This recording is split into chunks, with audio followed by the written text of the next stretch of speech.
Okay, good evening. If I could have your attention, we'll start the forum.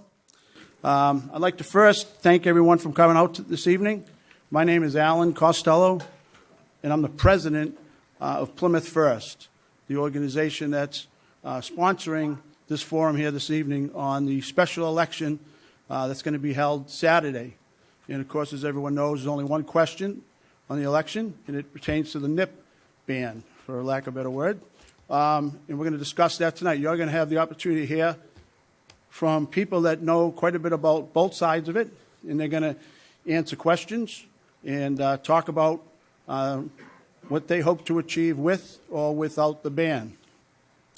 There's a couple things I'd like to do before we start. I'd like to thank the town of Plymouth. They were very receptive to give us the room this evening for this venue for this event, and we appreciate that. The second thing, and it's huge, is local scene. The previously PAC TV is covering tonight's event live. It will be on YouTube as we speak right now. It'll be on YouTube up till and including the election. So this event will get some coverage. I'd like to also thank the board of directors of the PlymouthFirst organization and its members who are hugely instrumental in getting tonight where we are at this time. And also a special thanks to Kerry Ann Butler, who does all of our social media and internet work. She's here with us this evening. So a couple quick things before I turn it over. Tonight's event will be moderated by Steve Bolton. Steve Bolton's a local, obviously a resident in town, but involved in the planning board and several other boards, charter review committee. He's involved in quite a bit in town, very knowledgeable, and he's going to run tonight's event. He'll talk with the participants, and under his section of the program, he'll introduce the participants for this evening. One of the other features we hope to do tonight is ask you, the audience, or at least encourage the audience, if you have any questions that you'd like to hear addressed this evening. We have some index cards on the table. We have some pens and some clipboards. Please feel free to write down a question. There'll be 2 or 3 people roaming the room that will grab the question from you and forward it to Mr. Bolton. And I believe it's our second segment of the forum. Your question may and probably will be asked of the participants. So we appreciate that. If you'd like to do that, feel free. PlymouthFirst is a local citizens community organization that likes to discuss and get involved in town issues. And I'm just not going to bore you with that, but the one goal that we have that fits tonight perfectly is to inform the public on community matters and build citizen participation in the democratic process. So this forum here tonight and this election on Saturday fits the bill. So can't thank you enough for coming out this evening. Enjoy the forum, and at this time I'll turn it over to Mr. Bolton. Mr. Bolton? Thank you. Good evening, everyone, and welcome to everyone here in the room. And it is a full house, and that is very gratifying to see, as well as those people watching us online and on local scene. Again, I'm Steve Bolton. I am a member of the board of directors of PlymouthFirst. And just to clarify, PlymouthFirst and myself personally are neutral on this issue.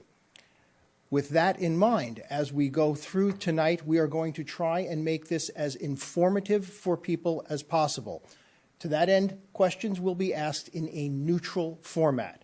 So if you submit a question to be asked, it may be modified slightly so that both sides can answer a question rather than being directed to one side or the other, pro or con. The participants have all been given and agreed to the ground rules for tonight. Now, a couple of ground rules for you folks. To show courtesy to the participants, we'd like to avoid any interruptions. First and foremost, cell phones. Please turn them off, ringers off. Secondly, please no shouting or applause from the audience. I know that this can be an emotionally charged issue. Nonetheless, as a respect to these people who have all come prepared to give their point of view, we'd like to make sure everybody's voice is heard and all the facts are presented. Again, as Mr. Costello mentioned, we would like to hear your questions. Certainly, your question will be asked if we can put it in a neutral format. It will be asked if it hasn't already been answered, and that's something that very well may happen as the evening goes on. But nonetheless, please put your questions forward. We want to make sure that you, the public, get the information that you need in order to make an informed decision, and that's what tonight is all about. So let me start by saying, for those few people who may not know, this is how we got here. At the October 2023 town meeting, an article was presented calling for Plymouth to prohibit the sale of alcoholic beverages in containers less than or equal to 100 milliliters, commonly called nips. The article passed by a vote of 72 to 67. Under our town charter, the residents may petition the town to challenge a decision of town meeting. To do so, within 10 days of the vote, they need to submit a petition containing the signatures of at least 3% of the current total number of registered voters in Plymouth. Town clerk received such a petition and certified that at least 1,459 valid signatures were present. Based upon that, the question is being put to the voters. So, on Saturday, June 13th, 2 days from now, sorry, should I say June? Good. I am so anxious to get summer here. On January 13th, 2 days from now, the matter is being put to you to make a decision. A yes vote will uphold the decision of town meeting and uphold the ban on nips. A no vote will overturn the decision of town meeting and overturn the ban, leaving the sale as currently allowed. So tonight we have representatives from both sides of the issue here to answer questions. Representing the yes side, we have Mr. Ken Stone and Ms. Deb Iaquinto. Representing the no side, we have Brian Dunn and Debbie Luke. Thank you all for coming and for participating in this forum. We're going to have 3 rounds of questions. First round of questions comes from the residents who have submitted them in advance to PlymouthFirst. Our second round of questions will come from the audience members, you, and again, we will take your questions, put them in a neutral format, and if they have not been asked before, they will be asked and put to the participants. Our third round of questions comes from the participants themselves. They each get the opportunity to ask 2 questions of the other side, and we will alternate. We're going to start with opening statements by a coin toss. The no side will be going first. Each side will have 4 minutes to do their opening. Our timekeeper, raise your hand, will be keeping track. You'll get a warning at 1 minute and a warning at 10 seconds. And as you start to go long, I will start making noises and politely tell you, let's continue. So again, thank you all for coming, and let us begin. No side, whoever is speaking, please proceed. Oh, that would help. Can you hear me? Good. So my name is Debbie Luke of Luke's Liquors. We are a family-owned business. Thank you for allowing me to speak directly to my neighbors, Plymouth voters, about my Luke family business. My kids went to Plymouth public schools. One of them is part of the 3rd generation to help operate our store. My family is part of the community here in Plymouth. I am proud to live and work in Plymouth. The same can be said for the many of the other package store retailers here in Plymouth. We all love this town, and we are grateful that we've been able to run successful businesses here. Collectively, we have over 100 employees, many of whom live in the community. All of mine do. We're invested in the success of the town and the people who live, work, and visit Plymouth. That's why I've been so disheartened by this proposal and this entire process. At Luke's and package stores across the town, we know many of our customers by name. We have the opportunity to help them celebrate many of the happiest moments in their lives. Our employees, many of whom we consider to be extensions of our own families, come to work every day and use the income they earn at our stores to support their families who also live in this town. We agree that litter is a problem in our community, not just nips, but all litter. We agree that substance use issues are a problem in our community as well. We're all here to be part of the solution, but we want a solution that will actually work to reduce all litter and harmful behaviors in Plymouth. This nip ban proposed by citizens' petitions at town meeting does not accomplish that. Vote no on this flawed proposal. We can all work together on a solution that will have a real and positive impact on the town we all love. Thank you to PlymouthFirst and Steve Bolden for putting this important forum together and for helping the voters of Plymouth find out why they should absolutely be voting no this Saturday, January 13th. This alliance to ban nips is going to say a lot of things today. We're going to hear that this will solve the problem of litter. We're going to hear that banning nips will solve the problem of drunk driving. We're going to hear that most people who consume nips are doing so for nefarious purposes and then throwing the empty bottles on the side of the road. We're going to hear that banning nips will not have a negative impact on our locally owned package stores. And we're going to hear that this is a problem that's caused by Plymouth's local businesses. None of this is true. Walk around Plymouth, you find litter of all kinds, unfortunately, not just nips. Banning nips has not proven to lower drunk driving. The vast majority, over 99.5% of consumers, consume and dispose of their nips properly. Sending people to other towns to buy their nips or forcing them to buy larger bottles, such as going from this to this, which will now be the smallest option size, will have negative impacts on our community. You're going to hear tonight about how Chelsea is a success story because public drunkenness arrests and alcohol-related hospitalizations were down. What you're not going to hear is that the reason for this success was not a nip ban. It was the creation of a do-not-sell list comprised of individuals who are making up a large portion of these arrests and hospitalizations. Of course, public drunkenness decreased in Chelsea. It was because the people who were getting arrested for public drunkenness were no longer allowed to buy alcohol in any size bottle. Our campaign is a campaign that's based on facts and data, and the facts and data show that we should not be bringing this social experiment in consumer control to the largest town in Massachusetts. Thank you very much. And now to the no side. The yes side. 4 minutes, please.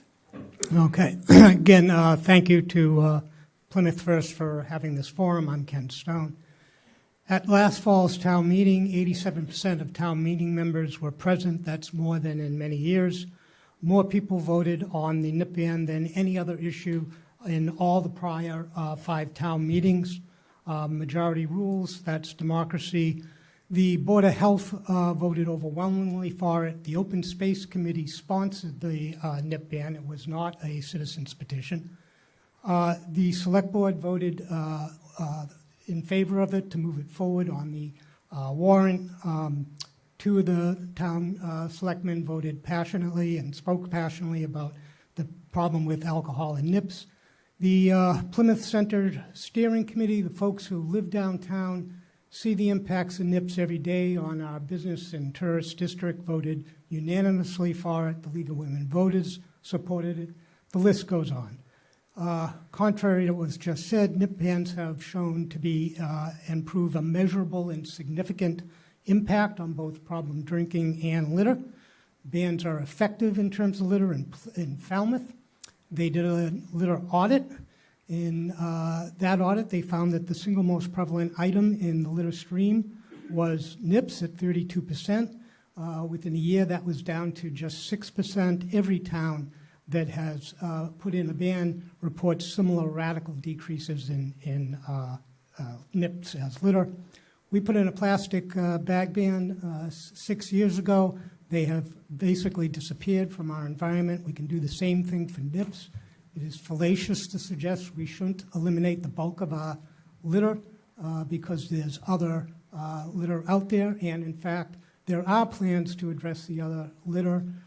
Sustainable Plymouth has been working with the DPW. They've been working with the town sustainability planner. We've met with the schools, and we're working in there. We just met Monday with the downtown Plymouth waterfront district businesses. There are things that are happening for all the litter. We aren't just singling out nips. It's very clear from research and years of studies that those who drink and drive prefer nips. They're easily drank quickly, they're easily concealed, and they're then thrown out the window. The evidence is left on the side of the street. The liquor lobby will try to minimize the contribution of nips to drinking and driving tonight, claiming such things as those who struggle with alcohol use nips to control their drinking. That is a dangerous fallacy to be perpetuating. Again, anyone who's worked with people who have substance abuse, I've done it for 43 years, or knows the research, knows that nips enable and encourage more drinking. They make it easier for people to do so where and when they shouldn't. In terms of the stores, there are 154 stores that are in towns with nip bans. None have closed. There's no patent of the deep cuts and staffing that they'll describe. Liquor stores are selling their licenses at record high prices. The real question here is, where does someone's right to drink alcohol out of small bottles end, and everybody else's rights to safe and clean streets begin? Please vote yes on Saturday. Protect your neighborhoods. Protect your community. Thank you very much, Mr. Stone. We're going to move now to our first round of questions. Again, each side will have 3 minutes to answer the question, and then a minute and a half to do rebuttal. Both the vote yes and vote no sides have recently sent out glossy color mailings to the residents. Curiously, each making the same assertions in the positive and the negative. So not surprisingly, the questions that we received sort of follow that. They question each side as to their basis for making some of these assertions.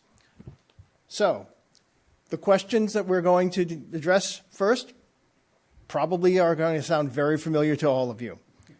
The first question: nips have been identified as a significant source of litter in Plymouth. How effective have local bans been in addressing the issue of litter associated with nips? We're going to start with the no side. 3 minutes. Please proceed. Thank you, Mr. Bulletin. I think it sounds like it has made some difference in the nip litter. I think the issue that I have with it is that it's the nip litter and nothing else. There are dozens of items that we use every single day that are not recyclable. Same with nips. You have a pill bottle. That's not recyclable because it doesn't fit into the sorting machine, which needs to be 2 by 2 by 2. You have a chapstick, same thing, toothpaste, any number of things that you can go after every single day that will not be changed if you ban nips. I think what the real issue here is that we need to make sure that the recycling industry changes the sorting machines and that we can recycle every single one of these items. We should be able to recycle toothpaste and chapsticks and yogurt containers and everything. The problem now is even if we do throw things out or try to recycle things, they end up in a landfill. They don't end up being recycled. I think this is an issue that we need to address where things of all sizes that we consume should be recyclable. I'm entirely on board with what the yes side is saying, that we have a litter problem, that we need to improve our recycling, but I don't think this is the way to do it with one single item. I think we need to attack the recycling industry's technology, and we need to make sure that we can actually recycle all of this stuff. Thank you. Yes side.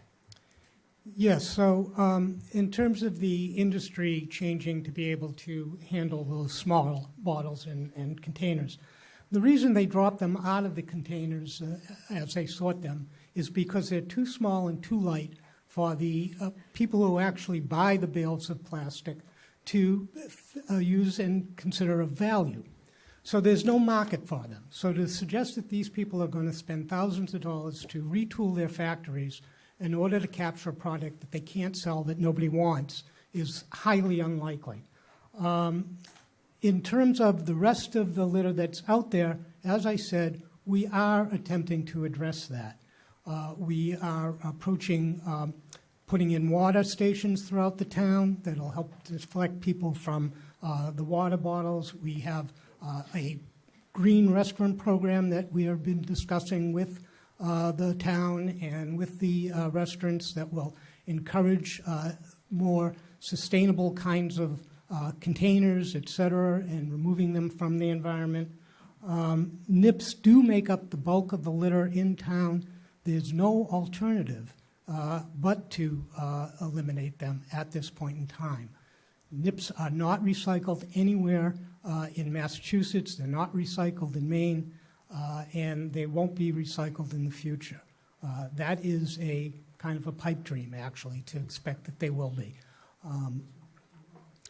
In terms of the amount of litter that nips make up, they do make up the greatest portion of the litter in our community at this time. So we are not just singling out nips. We are trying to address all of it. We want to do for nips what we did with the plastic bags and eliminate them from our environment, and that's the best way to do it. Thank you. Rebuttal? I would like to thank Mrs. Stone for bringing up the plastic bag ban, which is something that I voted for as a member of town meeting, and something that I think has been effective as consumers were given an alternative that didn't take away an option. You could get a paper bag. I also want to point out that nips are made out of PET plastic, which is food grade and is one of the most recyclable plastics that there is, and one of the most sought after plastics that there is to recycle. So I think, you know, if you're talking about one little nip, might not be something that someone would take, but if we're collecting thousands of these nips and we're crushing them and we're recycling them, then I think we get into a point where it makes a difference. And I think it doesn't apply to just nips. Like I said, it applies to every other little plastic thing that you might see on the ground or that you might use getting ready in the morning. If you're using mouthwash, if you're using toothpaste, everything that you use is in these little plastic bottles that aren't recyclable. I think we need to do a lot of work to make sure that we're able to recycle these things to save our environment. Thank you. Counter rebuttal? We have time to do. You get a counter rebuttal now. Yes. Oh, I didn't realize we had that. Thank you. So one of the other problems with nips that wasn't mentioned is the Board of Health voted to overwhelmingly to ban nips because not only because of alcohol, but because of the content of PET. PET contains benzenes, which are a known carcinogen, and PFAS, which is a known impact on human endocrine systems.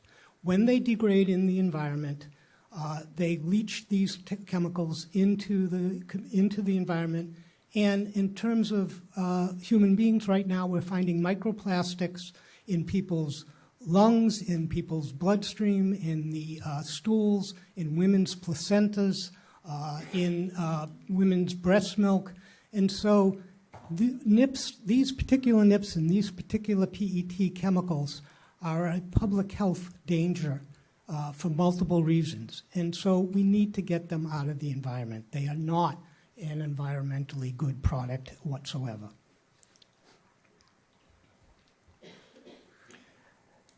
Thank you. Moving to the second issue. It has been argued that nips contribute more to drunk driving than other types of alcohol sales. What has been the result of nips bans on drunk drivings in other communities? And we'll start with the yes side. So in Chelsea, he mentioned this program that they put in to try to eliminate the drinking. In Chelsea, when the nip ban went in, this plan was not in place. And within a year, the number of protective custodies went down from over 200 to around 86, 66% drop in protective custodies. Hospitalizations went down. Emergency ambulance calls went from 777 to, within 2 years, down to about 200. In their literature, they claim that drunk driving went down in Falmouth the year after the ban went into effect. Arrests went up. What they did is they cherry-picked 2 years, 21 and 22. 21 was the year of COVID. Of course, arrests were down in terms of driving or public drunkenness. In 22, that COVID was lifted, and the numbers did go up a bit by 30 arrests. What they aren't telling you is that in 23, the arrests went down lower than either of those 2 years. So in point of fact, the nipban did in fact lower the amount of arrests in that town.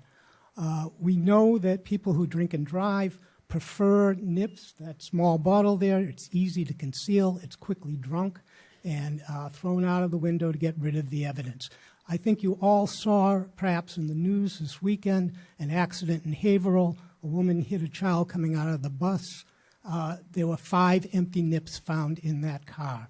Nips are the single most common element found, bottles found in cars during OUIs. To suggest that not banning nips will not have any impact on drinking and driving is foolish on its face.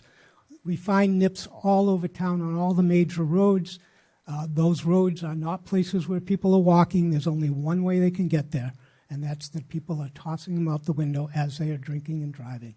Thousands along State Road, Bourne Road, Long Pond Road.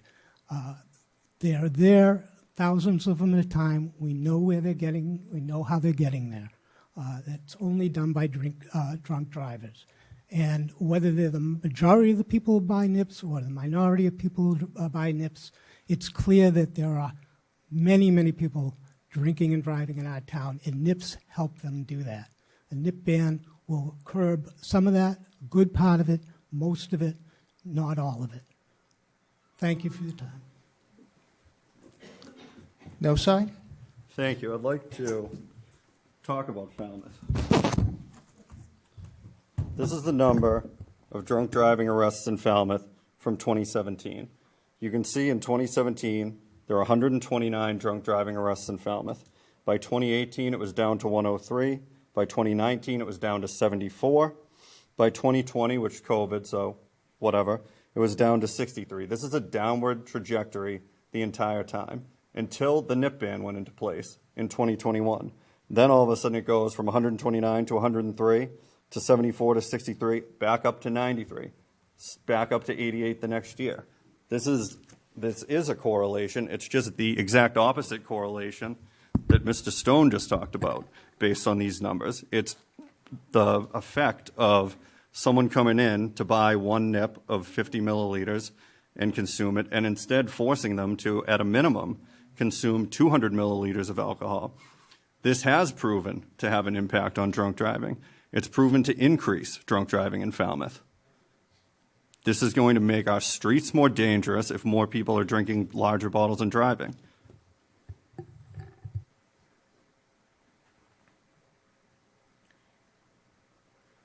Rebuttal? Years of research by the CCD, by the American Institute of Alcohol Abuse and Alcoholism, journal articles in the American Journal of Preventive Medicine say that as the price of alcohol goes up, the amount consumed and all alcohol-related harm goes down. The price of a nip is 99 cents on average for the low end. The price of a half pint is anywhere from $5 to $10. In a journal article in Europe just recently entitled Alcohol Policies Affect Drinking Patterns, a potential new and harmful pattern in consumers of small bottles. What they demonstrated is that people who are drinking from nips drink smaller portions but more alcohol through the course of the day in order to, quote, maintain a state of intoxication in an attempt to function normally. I don't want anybody in our town attempting to drive normally in any state of intoxication. And they said that sale of nips is a red flag for public consumption consideration of limiting the sale of small bottles of nips. And they recommended increasing prices and prohibiting the sale for future benefit. This kind of research is repeated again and again throughout our country. Thank you very much. Counter rebuttal? I would say the argument of raising the prices of alcohol doesn't really apply here. By the arguments that the Yes on One committee has made, the bigger bottles are actually more cost effective. So you're actually lowering the price per unit of alcohol. You're not increasing the price of alcohol. Increasing the price of alcohol would be to put some kind of a surcharge on it and say we're going to do a 5% surcharge on it and that's going to go to cleaning up litter. That would be something that would raise the price of alcohol. What this would be doing would be lowering the price per unit of alcohol for people who are trying to consume alcohol.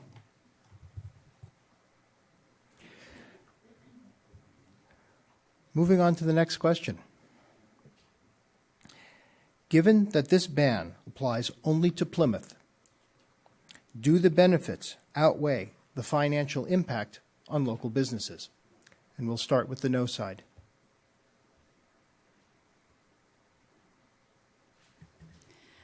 One thing I'm concerned about is I did read recently about other towns not having an impact, and I'm concerned because the potential is that the reason is they're going for the bigger bottles, and they're replacing the smaller bottles with the bigger bottles, and maybe we don't lose revenue. I'm not really sure. Different cities are different than small towns like Plymouth, so small in a way. So I'm concerned that it's being replaced by bigger bottles, and that's not something we want to do.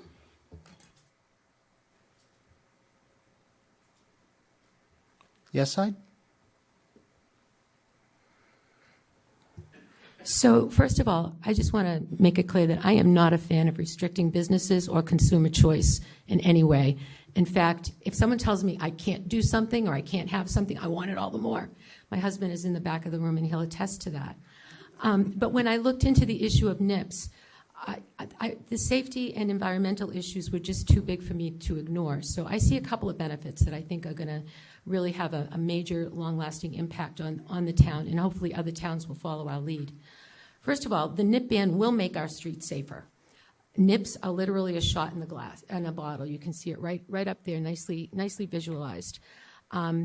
They absolutely enable drinking and driving, and they're preferred because they're so easy to conceal and to get rid of just by throwing them right out the window. Most people are not buying nips to go home and bake cakes. They're buying them to take a shot or two to reach, as Ken said, a state of intoxication that allows them to function normally, or to appear to function normally, which, again, I agree with my colleague Ken. I don't want to be on the road with someone who has just taken a couple of nips and is trying to function normally. It's no coincidence that the highest concentration of empty nips is on the roads that are leading to and from our liquor stores. It's no secret as how they got there. And every littered nip is evidence of someone drinking where they should not be, where and when they should not be, I should say. So the second benefit, as we've been talking, is a cleaner town. I haven't heard anyone here disagree that nips are a significant source of litter, and you'll hear this number 14,000 a number of times today. So 14,000 nips were collected in the town of Plymouth over one 4-day period, and as soon as they were picked up, they were replaced by more. But I have to visualize everything. I have a really hard time, like, what does 14,000 look like? Is it this big? Is it that big?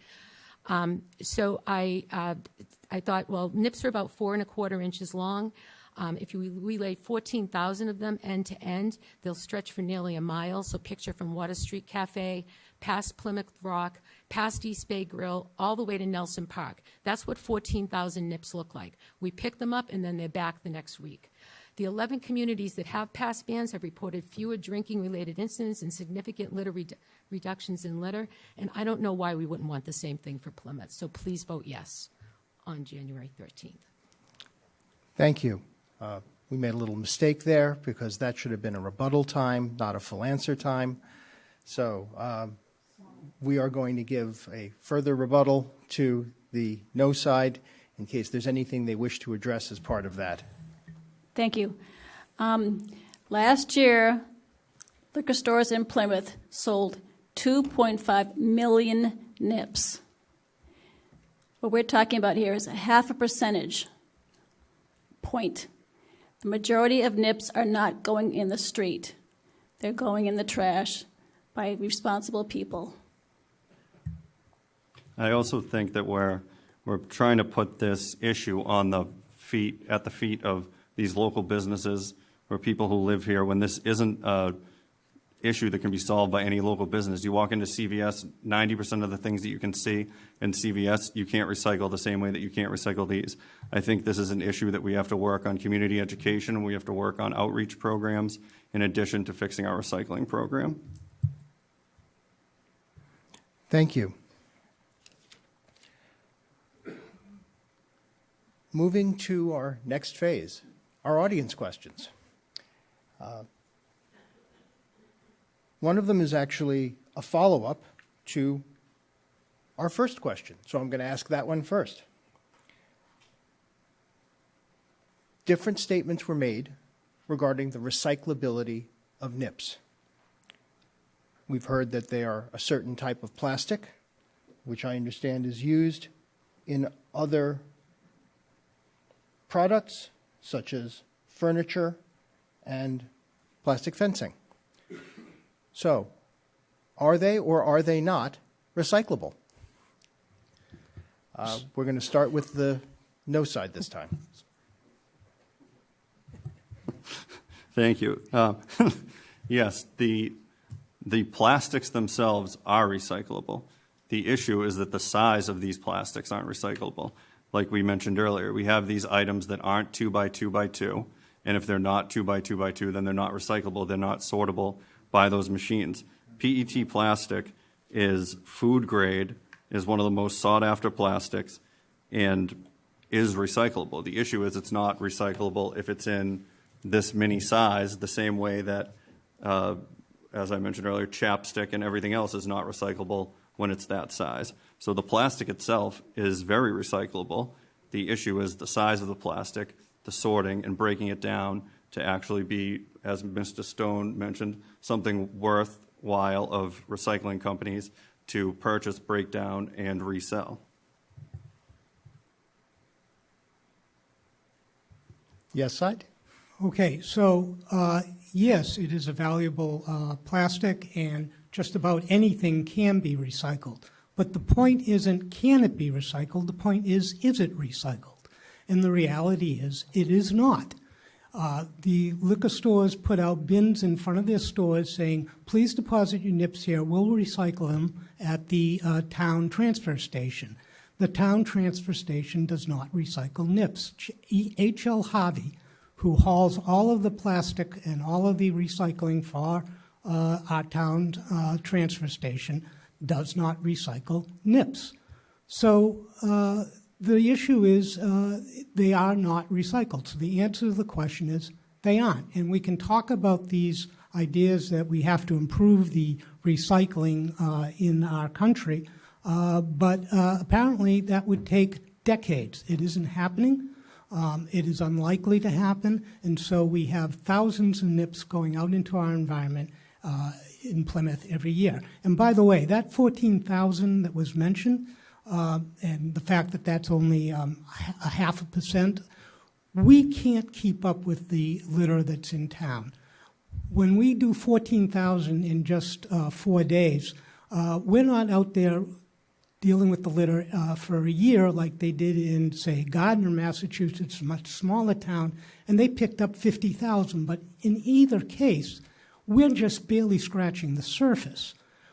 We did our last cleanup in November. In December, some people walking along Carver Road for 40 minutes, picked up 300 nips. It's like shoveling against the tide. So these nips are not recycled. There are thousands and thousands of them out there, and the likelihood of them being recycled any time in the near future or even years from now is very slim. There are other things we can do for some of that other material that's out there, but with regards to removing nips from our environment, a ban is really the only way we can do it. And by the way, bans work, deposits do not. Thank you. Rebuttal? We have no idea how long it would take for the recycling industry to modify their machines. Saying decades is, we just have no idea. But all of the things that people are throwing away right now that are going into our landfills, you're talking about the nips that are going into the water supply over time. That's happening with everything else going in the landfill. All those chapstick containers, all the spice containers, they're all going in the trash. They're all going into the landfills. They're all leaching. So let's try to get them all recycled. Thank you. Counter rebuttal? You're not forced to. You're just offered the opportunity. Again, nips are not recycled anywhere in this state. They're not recycled from Maine. They're not recycled in Connecticut. It's a wonderful idea. We hope that sometime in the future all of these things will be recycled. But in the meanwhile, our environment is being polluted. It's being damaged by nips. And the only real solution that we have is a ban. Next question is something of a more direct follow-up to one of our earlier questions as well. Question is, what data, if any, identifies the potential cost to businesses associated with a nip ban? Yes side gets to go first on this one.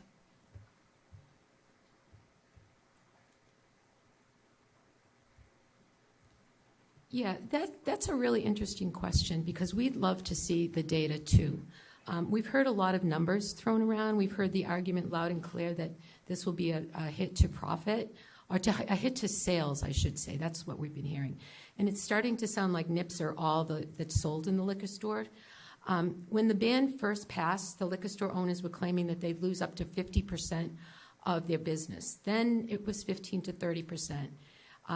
Of lost business. Now it's 40%. And meanwhile, their own lobbyist, Robert Melian, I hope I'm saying that correctly, said, and this is a quote, depending on the location, stores could lose 7 to 15% of sales.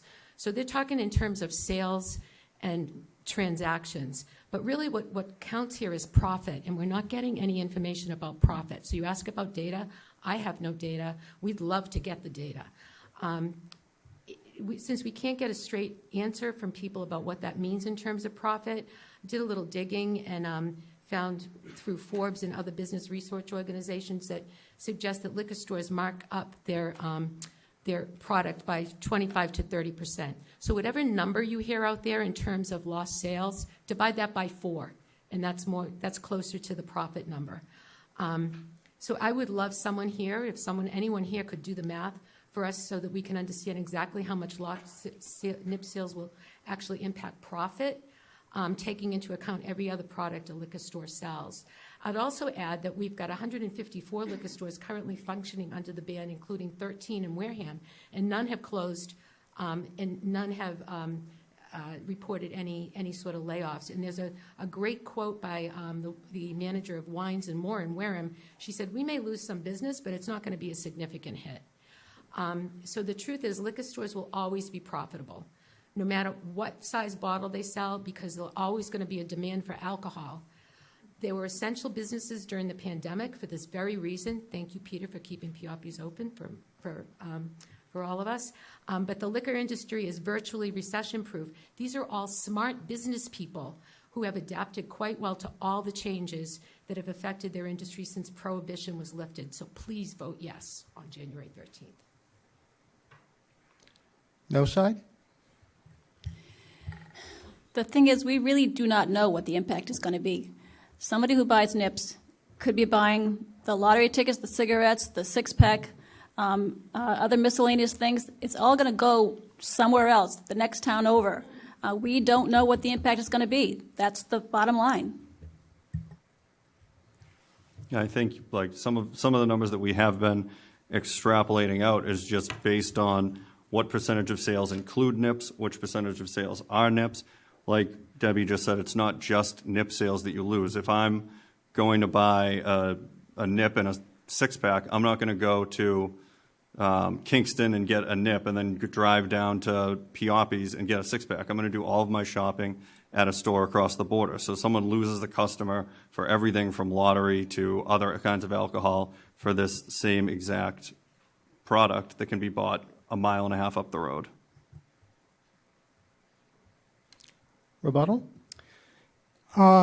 T-Tucket Market in Falmouth just the other day. Business is good, not much less impact than expected. John's Liquor, no overall impact. Cappy's, no appreciable impact on business, no layoffs. Falmouth Wine and Liquors hasn't really impacted business. When we asked Robert Mellon directly, are you saying it's going to cost 10 to 15% of profits? They would not answer. Right now in Chelsea, Market Basket is building a major liquor store costing millions of dollars, just the liquor store, not the wine, etc.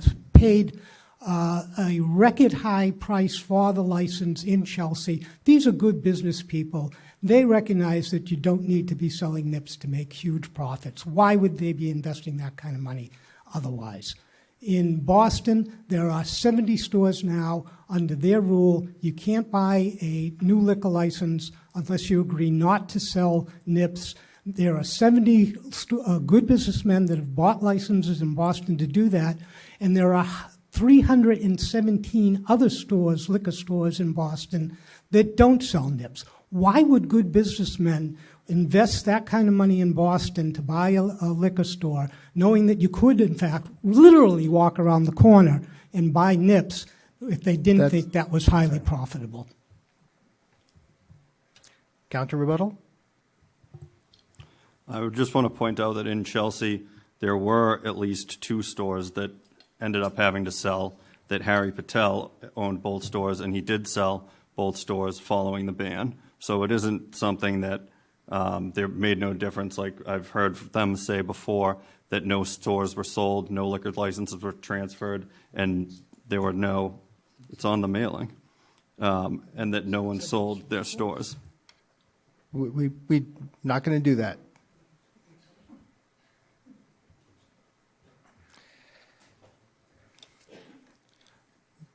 Another resident question. In what ways do our retailers, liquor store retailers, contribute to town cleanup or recycling efforts? This goes to no side first. Well, I can speak personally for myself. I go out around my store twice a year and pick up trash. I do it in my neighborhood multiple times a year, picking up trash. I also think it's important to point out that the stores in Plymouth recycle already millions of single-use containers every year. We have set up, I know Pioppi's alone last year had 750,000 bottles and cans go through that store to be recycled. So it's not that the stores aren't doing their part, they're just unable to in this situation where an industry that's recycling things doesn't accept this size item. And it's not just nips, it's every small item. Yes, Hyde? So I can't answer for what the liquor retailers are doing specifically, but I can tell you that what the citizens of Plymouth are doing, and that is they're going out and they're picking nips up by the side of the road. They're picking them up off of our trails, our hiking trails. They're picking them up off of our beaches, and they are putting them in the trash because nobody else will take them. So I can speak for the citizens, and as a member of the Open Space Committee, I know that we are very much involved, along with Sustainable Plymouth and other citizens groups, in organizing major town cleanups. And NIPs are the most significant source of litter. There is plenty of litter in Plymouth. There's plenty to go around. But it would be amazing to eliminate that one of the most significant elements of litter, remove it completely from our waste stream. And even if NIPs are only 30% of our litter, imagine if our streets are 30% cleaner. I'd love that. Rebuttal? Also, in general, the distributors of the liquor distributors have started a group called Keep Mass Clean that does multiple cleanups for litter all around the state of Massachusetts, including here in southeastern Massachusetts. So it's something that the distributors and that the liquor industry is also looking into and is also working towards making Plymouth and our other communities more beautiful. Counter? We've been doing cleanups in Plymouth twice a year for going on 14 years now. As I said before, cleaning up after the mess is out there is not going to solve this problem. It's like closing the barn door after the animals have gone. If we really want to do something about litter in this town, we have to deal with it at the front end, not at the back end. And that's what bans like the one on plastic shopping bags did. That's what the bans on NIPs have done in all the towns that have had them. There are some things that you can't ban and shouldn't be banned, that there are things that do have alternatives. There aren't any alternatives for the small bottles. There are the bigger bottles, which are recyclable. The small ones are not. And again, all these efforts to let's have cleanups. I think you can all remember the crying Indian years ago on TV, the litter campaigns. They help, but they just don't work. We've got to do more. We've got to close the door at the front end, not keep shoveling against the tide. And that's what this will achieve, and that's what NIP bans have achieved in all the towns that have put them in place. Next resident question. We have previously banned behavior prior to state action, such as smoking in restaurants and plastic bags. Is this an appropriate example of such action? We'll start with the yes side this time. So the question is, are bans an appropriate action? Is this an appropriate type of ban for Plymouth? Yes. The reason we have laws, the reason we have bans, is because our legislative body decides that a product or a behavior is detrimental to the community. Board of Health voted unanimously that it is, for the reasons I mentioned. Alcohol and for the toxicity of the particular plastic those bottles are made out of. Our legislative body, our town meeting, deliberated, heard all the arguments, voted in favor of a ban. NIPs are detrimental to our community. It is appropriate to do that, just as it was appropriate to stop smoking in restaurants, just as getting laws such as requiring children to be in safety seats. This is a public health issue. It's a public safety issue, as well as a litter issue in terms of appearances. It's actually much more than just appearances. So, yes, it is an appropriate thing to do, just as all the other bans were appropriate things to do. I would say, at times, necessary things to do. We need to protect our community. That's what bans are for. Laws are for. When something is detrimental, we ban the product or we ban the behavior. And this will address a significant portion of the litter in our town that is both contributing to drinking and driving and contributing to toxics and pollution in our environment.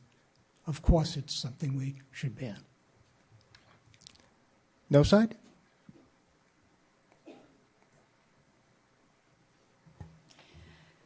One of the things that I noticed, sometimes I have to work in our store because we are short-staffed a lot. You know how everybody has that problem these days.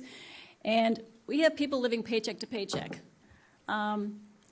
People who can't afford to buy something like this at, I forgot what it is, $50, can maybe afford a nip at $6. It gives them the opportunity to feel like they're participating in what other people who have more money can participate with. So I think that nipban is also taking away from people who cannot afford anything else. Thank you. Rebuttal? I grew up in a family. My father worked 3 jobs in order to make ends meet. My bicycles were whatever the tenant that lived downstairs left behind when they moved out. I know what it's like to grow up pinching a penny. And I personally find it a little bit insulting to suggest that people who grew up like me would make a priority over being able to have access to cheap alcohol over making a priority to safe and clean streets. I also worked in a town where there was a very low income. It was a depressed community where my practice was. The last thing that a person who is short on money is going to want to spend money on is alcohol. People who are short on funds worry about paying their rent, paying their heat, making sure there's food for their kids. They're not going to worry about cheap alcohol. And as I said earlier, by the way, it's a false economy to tell people to buy a nip when it's 2.5 times more expensive than if they buy a half pint. And the only people who really need cheap alcohol are our portion of our homeless population that'll panhandle enough money to buy a nip, who have dual diagnosis of alcohol and mental illness. The last thing they need is cheap alcohol access. Rebuttal? That might technically be the last thing they need, but isn't it true that alcohol withdrawal is one of the few withdrawals that can actually kill you? So if you take this away and these people panhandle and they can't get that, wouldn't that cause a public health emergency in itself? I'm not arguing that should be the case, but isn't? And I'd also like to point out that the Board of Health vote was not unanimous in favor of this. I know that there was at least one vote against it. I've heard that a couple of times tonight, and that's not the case. Thank you. Last resident question. Are there other methods for addressing the issues associated with NIPS that could be implemented that would be as effective as a nip ban? Start with the no side on this one. Sure. Are there other methods for addressing the issues associated with NIPS that can be implemented that would be as effective as a nip ban? I think there are. I think one of the biggest things that we have to look at as a community is a public education, is investing more in trash barrels and receptacles and recycling receptacles all around Plymouth. I think you walk around Plymouth and you walk around downtown Plymouth, you see some number of trash barrels, but the trash is obviously a lot less in areas where there are public trash barrels for people to throw things out. I think the vast majority of people in Plymouth are good people who want to do the right thing, who don't want to litter. I think giving them the opportunity to be able to throw something away, and the opportunity for our town to have receptacles all across our neighborhoods, not just in downtown, but in locations where people are walking often. I think education programs about how negatively these plastics leaching into the ground can impact our communities. I think education programs around those things so that people realize the detrimental effects that these things going into landfills actually have on us, the things that these things being thrown onto the side of the road, the detrimental effect that it has. I think recycling education and ensuring that people are also, in addition, are also aware of substance use disorders and ways to seek treatment. So I guess we'll put recycling containers all along State Road and Bourne Road and along Bourne Road. And those people who are drinking and driving can pull over and throw their nips in the barrels as they go down the road. In Connecticut, they have a 5-cent deposit on nips, a fee on nips. They also have a law that bans towns from actually banning nips. Right now, in Connecticut, there's been legislation introduced to change that so that towns can ban nips. Why is that happening? Because deposits, which is the other solution that people have talked about, doesn't work. Those people who are drinking and driving don't care whether you put a dime on the deposit, 5 cents on the deposit. They're getting rid of the evidence and it's going out the window. And in Connecticut, in the town of Bristol, which is the same size as Plymouth in terms of population, a small group spent a year picking up litter, and they picked up 60,000 nips. So there is now an organization throughout the state of Connecticut called Connecticut Towns to Nix the Nips, because they can't keep up with the nips despite a deposit. And the talk that they've said about, well, we'll get a deposit in Massachusetts, 24 years, every single legislative session that has had a expanded bottle bill filed has not passed. They mentioned in this flyer here that Susan Moran has one of those up in front of the Beacon Hill right now. It's been in committee for a year. It will not come to floor. It will not pass. And one of the reasons that the Beacon Hill is reluctant to pass expanded bottle bills is because in 2014, the liquor industry spent $9 million stopping a statewide referendum for expanded deposits on bottles. As a result, they flipped the vote from 75% in favor of that referendum to 75% opposed, and they used the same tactics of talking about how it was going to be so destructive to business then that they're using now. So really, deposits don't work. Bans have proven to work. And putting recycling bins all along our roads for the people who are tossing them on the ground isn't really realistic. We do need more. In fact, we've been working with the town on using RFD points to buy more, but that's not going to solve the problem.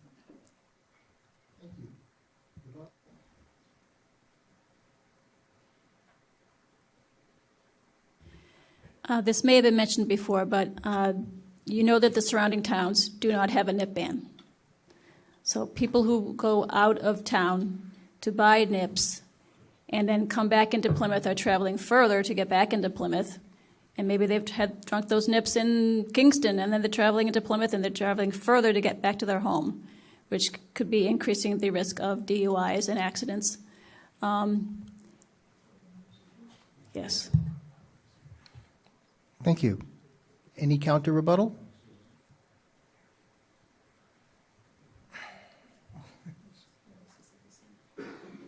I'm not sure there's a lot more to say. If these people leave their nips in Kingston, then maybe Kingston will be as tired of it as we will, and they'll pass a nip ban. When we passed the plastic bag ban, we were the first on the South Shore to do that. At this point, every single town along the coast now has plastic bag bans. These nip bans are passing more and more. The majority of them are in our region. Wareham, Fall River, Fairhaven, New Bedford. Pretty soon, I would predict as Plymouth passes its nip ban, you're going to see more all around us. It's happening throughout the state. And that's why the liquor lobby is spending a huge amount of money to stop bans here, to stop bans in New Bedford, to stop efforts in Salem and Cambridge. It's happening, and so pretty soon you'll see them in other towns too. Thank you. That concludes the audience participation section. A little more participation, I think, than we were expecting on some parts, but we're now going to move to the third section. These are questions that each side is being allowed to ask of the other. There are 2 questions each. I'm going to read those questions. We are going to start with the no question to the yes side. When Falmouth banned NIPS, the instances of drunk driving actually increased. Is the effect on Plymouth to be any different?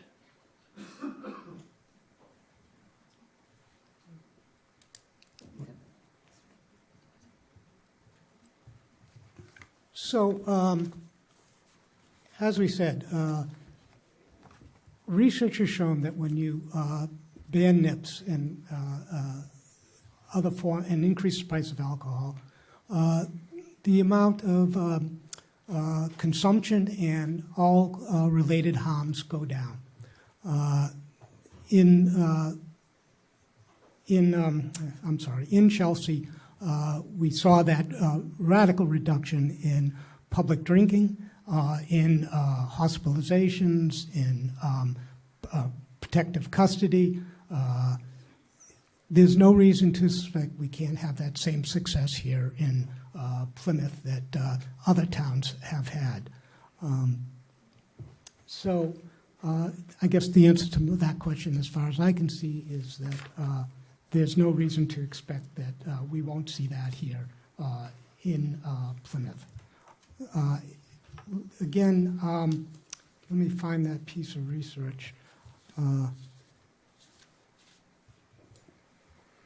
When they looked at people who were drinking and were in rehab, they found that there was a substantial increase in NIP sales during the early weekday mornings versus in evenings and weekends. And again, the pattern of drinking was increased. You will not see an increase in the drinking in the half pints. And if people are using NIPS when they're drinking and driving, they're more likely to get away with it with the half pints.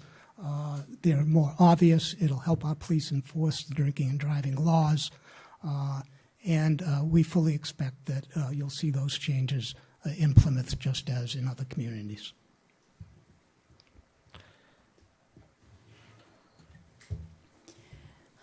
There is an option to put police officers, more officers in the areas where there are more NIPS to reduce the trash and the drunk driving.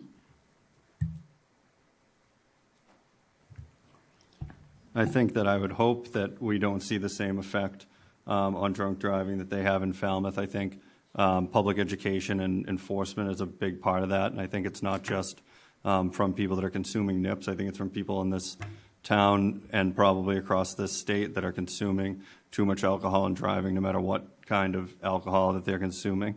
But I would hope that we wouldn't see the drastic increase that we did see in Falmouth, and here that we would be able to continue to reduce our OUI numbers year over year and work towards a safer community in Plymouth. Thank you. No, there's no rebuttal during this section. So I'm going to move now to the first yes question to the no side. Last year, the president of the Massachusetts Package Store Association said of stores in Chelsea that none went out of business after a ban was put in place, and there were no reports of any of the 153 stores in other towns with bans doing so either. Why would you expect a different result here in Plymouth?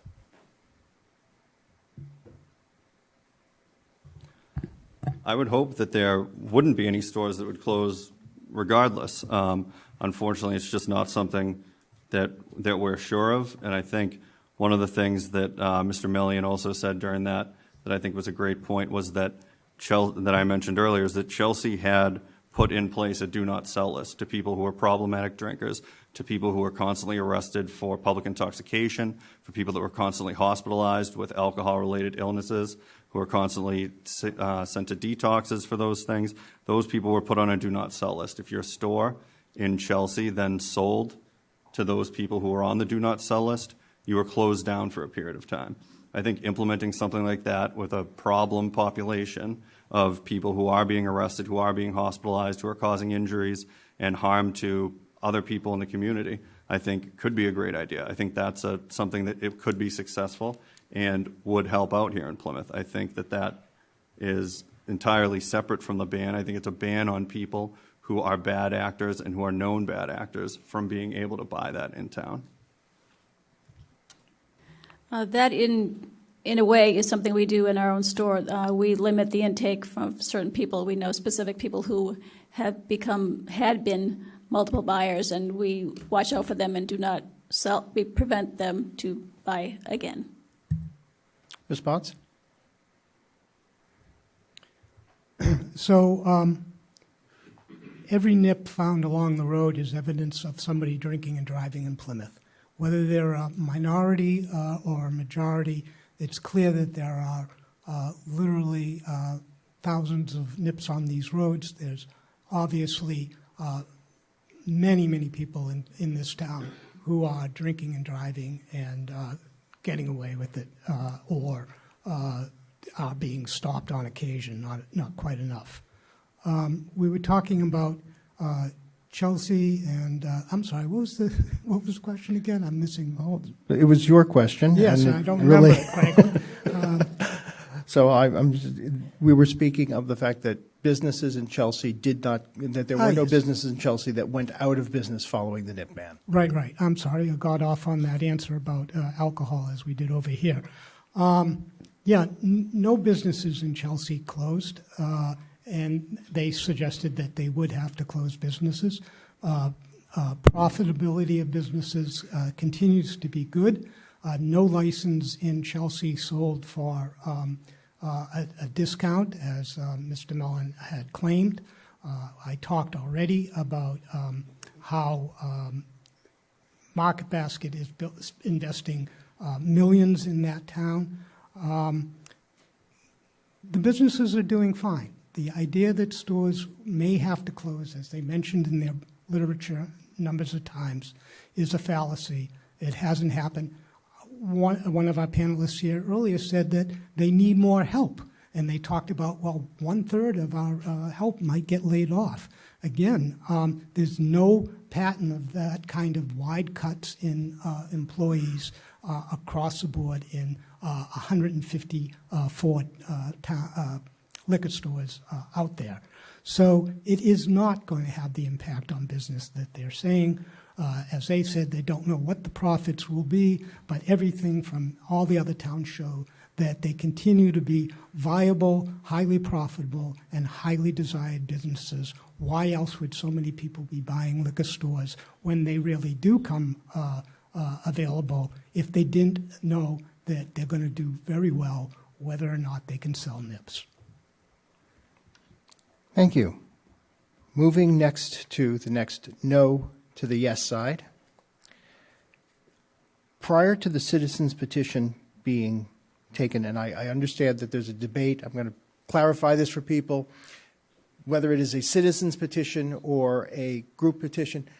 Yes, this was sponsored by the Open Space Committee. However, as a committee and not in a formal governmental body, it is still technically called a citizens' petition, although it was sponsored by a group within the town that is appointed by our elected officials. So, sorry about that. That's the semantics, but I want to try and avoid that from being a discussion rather than the issue of the nip ban. Prior to the adoption of or presentation of the nip ban, there was no presentation made to the owners of liquor stores here in Plymouth. Was there a reason that was done going forward rather than trying to create a compromise position first? So I was very much involved in bringing the Article 15 was the original article, the nip ban article, to as representing the Open Space Committee. And through that process, we had ample opportunities for a public discussion.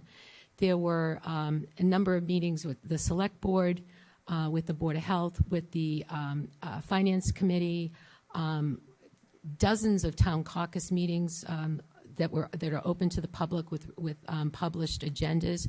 So there was lots of opportunity for input and discussion. In fact, at many of the caucus meetings that I attended and that my colleagues attended, we were joined by members of various liquor stores and industries were there to make their presentation. So there was a lot of. It was passionate discussion for sure, and it was very clear that it was a very controversial topic. But to suggest that there was this would come as a surprise to anyone who had an interest in it, I'm not sure that I buy that. No side. I don't think the contention was that it came as a surprise at that point. I think the point is that by then the article was already written. What was being proposed was already written. If you look at the Chelsea example, Chelsea's an example where the city council got together with the store owners and said, there's a problem going on in town, we need to fix it. I had a conversation with the Chelsea city councilor last week who walked me through the process, and they went through different things that stores would need to do in order to fix this. That's where they came up with the do not sell list that we talked about earlier to help curb problematic behavior in Chelsea. So I think it's something that needs to be a collaborative effort between different groups in town, between police, between everyone. And I think that if we had had everyone at the table in the beginning, then we could probably have reached some sort of a solution. And the final question from the yes side to the no side. And don't blame me if it's repetitive of something prior. This was their question, not mine. The ban on smoking in restaurants or the law requiring seat belts and placing of babies in child carriers were successful and all required changes in public behavior. Why is a ban on nips any different? As a town meeting member, I voted for the plastic bag ban, as I said earlier. I think that worked, as Mr. Stone pointed out earlier. I think there's very few plastic bags that you see on the streets of Plymouth. I think that was a successful program. I have a mother who died of lung cancer at 39, who in her last year of her life was at town meeting advocating for banning smoking in restaurants because of what she had been through. So I also supported that ban as I watched my mother die in front of me when I was that age, and her last thing that she was doing was trying to stop that from happening to everyone else. So I think there are things that I have supported. My contention here is that this is a small percentage of those small containers. It might be a large percentage of litter, but either way, these are all things that we can't recycle. No matter what they are, it's something that we need to work on as an overall problem, to work on all small plastics that can't be recycled. No matter what, those are all affecting our environment, whether they get thrown in the trash or whether they get thrown on the side of the road. If, as Mr. Stone says, they're not recyclable, then they're still out there. It's makeup containers, it's everything.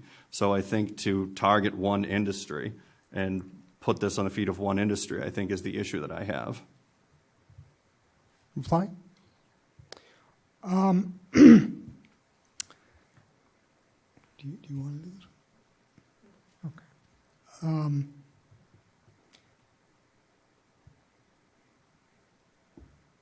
This was the question for the no side regarding, I'm sorry, I got lost again. This was the question for the no side, asking why the nips ban is different than plastic bag or seat belt or smoking bans. So again, thank you. Obviously, we feel that it is no different than that. In terms of the litter, again, it makes up the bulk of the litter. There are no other options for it but a ban. They mentioned Chelsea. With all that discussion, they still ended up with a ban. And we knew what their positions were beforehand. So in terms of public health, it is a public health issue, just as smoking, just as the seats. I apologize. The Board of Health did vote 4-1 overwhelmingly in favor of it, and they did that because of both alcohol and because of the toxins in the plastic containers. The paper, all that stuff that's out in the community, it is qualitatively different than the plastic.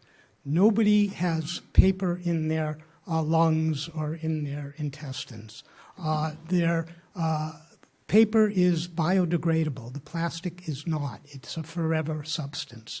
The toxins that are leached, there are none of those that are in the paper. I'm not saying that we shouldn't be dealing with the rest of the litter. We will, and we have plans to do that. But plastic is qualitatively different. It is a public health problem just as much as smoking, just as much as child seats. There is a treaty being negotiated between 101 nations right now to ban single-use plastics because of all these reasons. So it is perfectly the same in terms of all the smoking bans and other things that take care of our public health. And that is why they should be banned, along with the fact that they are litter. Public health issues are very real, very important. That's why the Board of Health voted 4-1 in favor. Thank you. That concludes our Q&A session this evening. Each side will now have 4 minutes in which to do a closing statement. And we will start with the no side. Thank you. First of all, I want to thank PlymouthFirst for hosting. Oh.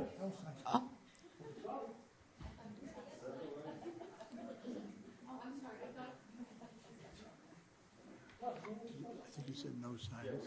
No, it is the no side. It was.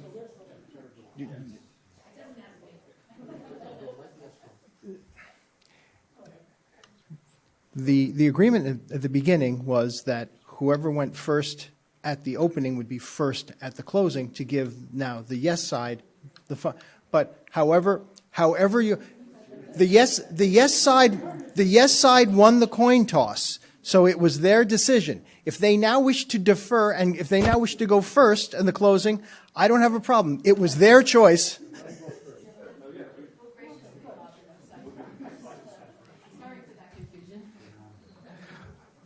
No side, 4 minutes. All right, we're back on track here. I want to thank everyone for being here tonight, for listening to these arguments. Tonight you've heard a lot of numbers, you've heard a lot of hard data from us, an increase in drunk driving arrests in Falmouth, an increase in nip sales of up to 64% in neighboring communities of East Boston next to Chelsea. There's no question that the proponents of this ban are well-meaning, respected members of this community. I've worked with many of them in the future. I'm here tonight because I care about Plymouth, and I hope to work with many of them in the future on other issues. I think I said future instead of past the first time. If I thought for a second that this ban would have the positive effects that they're saying, I would be 100% for it. I just don't think this is an issue we can ban our way out of. We have to figure out a way to make these things recyclable, and maybe it won't be this year or next year, but I hope that we can all come together to pressure people to make it so that all of these things are recyclable. There's no study that ties nips to OUI arrests more than any other kind of alcohol. If that was the case, you would have the Massachusetts Police Chiefs Association here, you would have Chief Flynn here, you would have the district attorney here to tell us that this is going to make our community safer. Unfortunately, in my opinion, that's not the case, and that's why they're not here to make that point. No one is going to quit drinking or reduce their intake on July 1st because they can't buy a nip in Plymouth. They're going to buy the bigger bottle in Kingston, Carver, or Bourne, or they're going to go to Kingston, Carver, or Bourne, excuse me. Empathy is vital here. Many of us in the room are lucky enough to walk into a store and buy a bigger package to save money, but not everyone's so lucky. Some people rely on nips, some people prefer them. Less than 0.5% of the nips are on the ground, and it's likely that it's the same people dumping their bottles in the same spots, and the same people that are also throwing out McDonald's cups and Dunkin' Donuts cups and chip wrappers and everything else out their windows. We need a public health plan to deal with people who we all think that we might be helping by this, who you all think that you might be helping with this ban. Excuse me, I got a scratch in my throat here. We need a public health plan. We have a substance use issue in this town and in this state. I have a sister with substance use issues. I have other immediate family members with substance use issues. I realize how important this is, and I'm willing to do anything that I can to make sure that we can focus on that and get treatment available to those people who need it. Unfortunately, right now, I looked earlier today, there are 0 detox beds available in southeastern Massachusetts right now. So anyone who would be going into a detox right now wouldn't have a place to go. You've heard tonight from Debbie and the liquor store owners that they've had conversations with their staffers, with their customers, and all of the things that they've done around this community to help improve this community, to be good members of this community. I urge you to look at the facts we shared tonight and to stand with our small businesses, with the Plymouth Chamber of Commerce, and with Consumer Choice. Don't subject Plymouth to this social experiment that has been proven to reduce public safety. Let's work together to pass a deposit on nips and force recycling companies to adapt and recycle not just nips, but our K-cups, our yogurt containers, our chapsticks, our toothpaste, and everything else that's too small to recycle. The planet is relying on us. Thank you. Thank you. Yes side, the final word. Okay. Again, I just want to thank PlymouthFirst for hosting us tonight, and thank all of you for coming and posing those great questions for us. So I'm going to just use that number again, 14,000 nip bottles, and that was just in 4 days. And we've got 365 days in a year with more and more nip bottles appearing by the sides of our roads and in our waterways and on our hiking trails and along our beaches. We just can't keep up with it, and each one is evidence of someone drinking where they shouldn't be. And unfortunately, that's usually behind the wheel of a car. It really stinks that there are so many people who choose to be so irresponsible in the way that they use and dispose of nips, but that's the reason why we're here today. The nip ban was discussed passionately, as we said, at caucuses and other forums leading up to the fall town meeting. And in the end, the majority of our town meeting representatives weighed all the facts and said, enough is enough. The residents of Plymouth deserve safer streets and a clean community. And the nip ban passed by majority vote. This decision was not a vendetta against small business or to restrict consumer choice. It was made solely because those small bottles, they're not on display anymore, those small bottles cause big problems that impact the general quality of life in our community. What we've heard from the liquor industry throughout this entire campaign is a distortion of the facts, and it almost sounds like they care more about profits than they do about Plymouth. And these are the same scare tactics that were used to defeat the bottle bill in 2014 that would have put a deposit on nips and other things, but no, that was defeated. But we can stop it right here, and I just want to share some of the real facts. Fact, nips are portable shot glasses that absolutely enable drinking and driving. The fact that most empty nips are found along our roads is all the proof we need for that. And we've heard arguments that if we get rid of nips, people will just buy bigger bottles. Well, maybe they will, but they're not going to be using them in the same way that they use nips. Nips are preferred because they're easy to conceal. They're very convenient. It's harder to drink from a pint while you're driving and not get caught. It's harder to tuck a pint in your pocket or purse and take it to work or school. And yes, I did say school, because that's where we're finding a lot of nips as well. And it's harder to sneak a bigger bottle into a restaurant to spike your drink, which, by the way, takes money out of the pockets of our restaurant owners and service staff. Fact, nips are a significant source of litter in our community, as we've talked about. Empty nips are more than just a bad look for us. They're made of the plastic that contains PFAs, the forever chemicals that are releasing toxins into our air, soil, and water.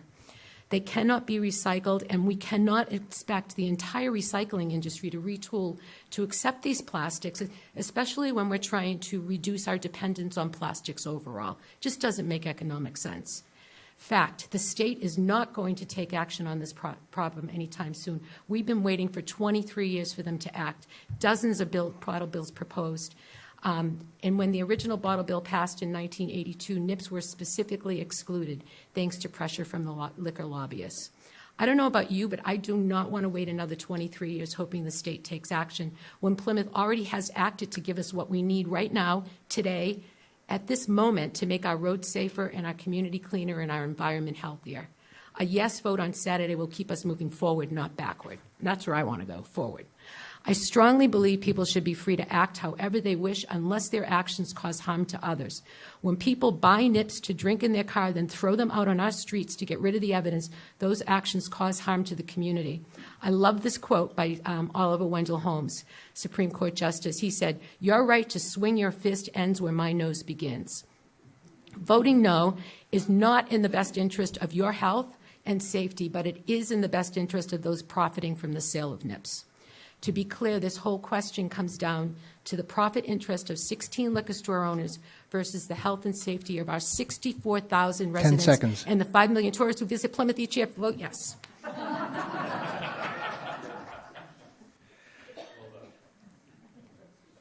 And now everyone can applaud.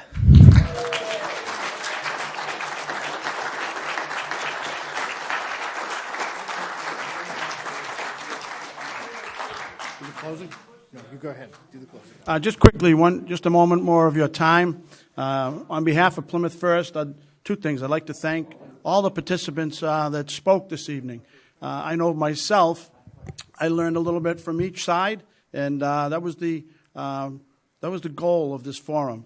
I'd also like to thank the audience. I appreciate you coming out this evening and being engaged in certainly a very difficult topic. You can see very easily both sides of this issue.